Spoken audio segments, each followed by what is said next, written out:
7 लोग ऊपर हैं, 7 नीचे हैं, बीच पर धरती।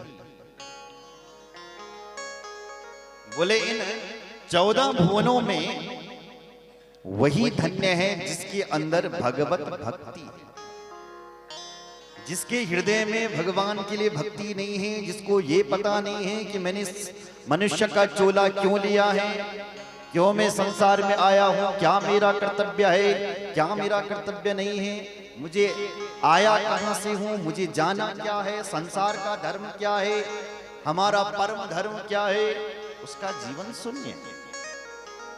त्रिभुवन में वही धन्य है जिसके अंदर भगवत भक्ति है।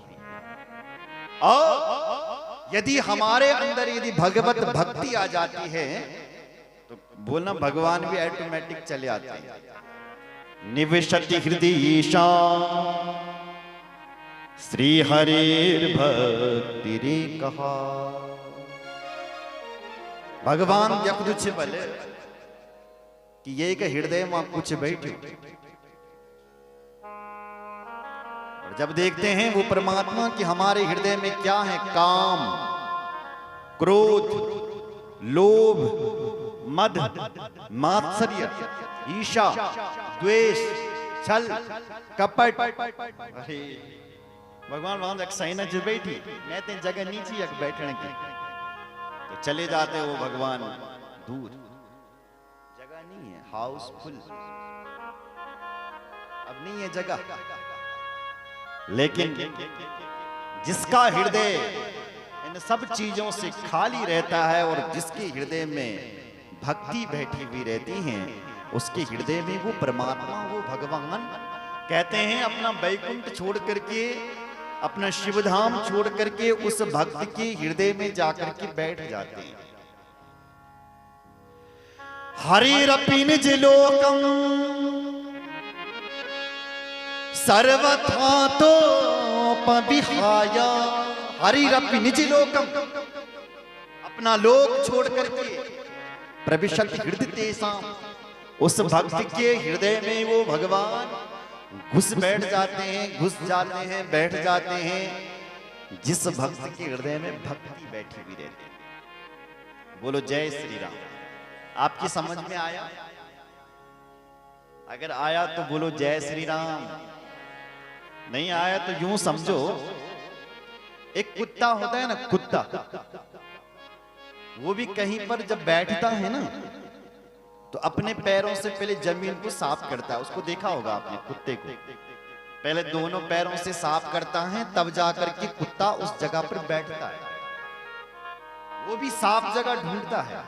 उसी प्रकार वो त्रिभुवन पति, ब्रह्मांड का पति, सारे ब्रह्मांड का परमात्मा भगवान, वो भी हमारे हृदय में बैठेगा तो उसके लिए हृदय साफ भी तो चाहिए। बोलो जय श्री राम। अगर ये नकारात्मक ऊर्जा हमारे अंदर होगी, बुरी सोच होगी, हाँ, ये काम क्रोध होंगे, लोगों के प्रति ईर्ष्या होगी, छल कपट होगा, तो भगवान हमारे हृदय में बैठने वाला नीचे बन। जब हमारा हृदय साफ होगा तब जाकर के वो परमात्मा बैठेगा। राम जी ने तो स्पर्श कहा है, राम जी कहां रहते हैं? जिनके हृदय में छल कपट नहीं रहता। बोलो जय श्री राम। निर्मल मन जन सो मोहि भावा, मोहि कपट छल छिद्र न भाव। अच्छा, भगवान को कौन से लोग अच्छे लगते हैं? बोले निर्मल मन जन। भगवान कहते हैं मुझे निर्मल मन वाले लोग अच्छे लगते हैं, मुझे वो लोग पसंद नहीं हैं जो लोग दूसरे के साथ छल कपट का व्यवहार करते हैं, मुझे वो लोग पसंद नहीं हैं जो दिखावा करते हैं, मुझे वो लोग पसंद नहीं हैं जो बाहर से तो भक्त बनते हैं लेकिन अंदर से बड़े कटु होते हैं, बड़े अन्यायवादी होते हैं। भगवान कहते हैं ऐसे लोग मुझे पसंद नहीं है। आपको क्या पसंद है भाई? बोले निर्मल मन जन, जिनका मन बड़ा सुंदर है, हृदय बड़ा साफ है, वो लोग मुझे अच्छे लगते हैं। ये छल कपट वाले लोग मुझे पसंद नहीं है, इनसे तो मैं दूर भाग जाता हूं।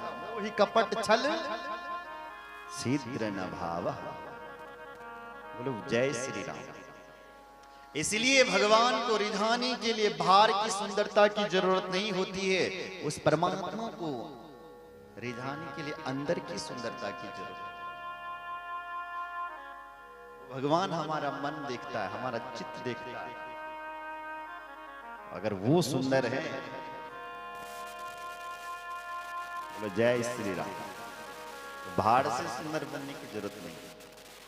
वो भगवान ये नहीं देखता कि ये पढ़ा लिखा है कि नहीं है, ये कौन से विश्वविद्यालय से पढ़ा लिखा आया होगा, ये नहीं देखता।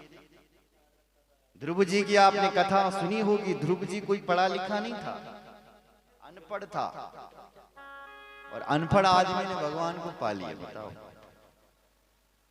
प्रहलाद की उम्र तो केवल 4 साल की थी। अरे इतना तो छोड़ो, वो गज, कथा सुनी होगी आप, वो गजेंद्र जो सरोवर में फंस गया था, वहां से कमल तोड़ता है, वही कमलाक्ष के चरणों में चढ़ाता है। भगवान रीझ गए उसकी भक्ति। तो कहने का तात्पर्य यहां है कि वो भगवान हमारे मन को देखते हैं। बोलो जय श्री राम। इसलिए मन कब सुंदर होता है? जब आप भगवान की कथा सुनते हैं। कथा सुनने से उस परमात्मा में हमारा मन लगता है, उस भगवान में मन लगता है। इसलिए हनुमान जी की तरह कहीं भी कथा हो रही हो, आप तो हैं ही रसिक, अपने लिए तालियां बजाओ, तो जरूर कथा सुननी चाहिए। बोलो जय श्री राम, जोर से बोलो। हाँ, कथा हमारे मन को निर्मल बनाती है, हमें एक नई दिशा दिखाती है, एक नई सोच बनाती है। जैसे हमारी माँ गंगा हमारे तन मन के पापों को धुल देती है, ऐसी ये जो कथा गंगा है, ये भी किसी गंगा से बढ़कर के नहीं, ये भी तो उस गंगा से भी बढ़कर के है, ये भी एक गंगा ही है।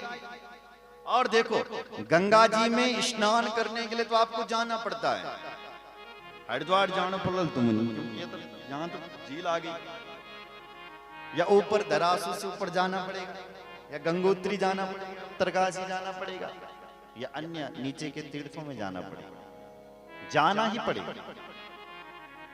लेकिन भगवान की जो कथा गंगा है ना, इसमें स्नान करने की आपको कहीं जाने की जरूरत नहीं। ये तुम्हारे शहर में चंबा में आकर के तुम्हें नला रही है, नहीं नला रही।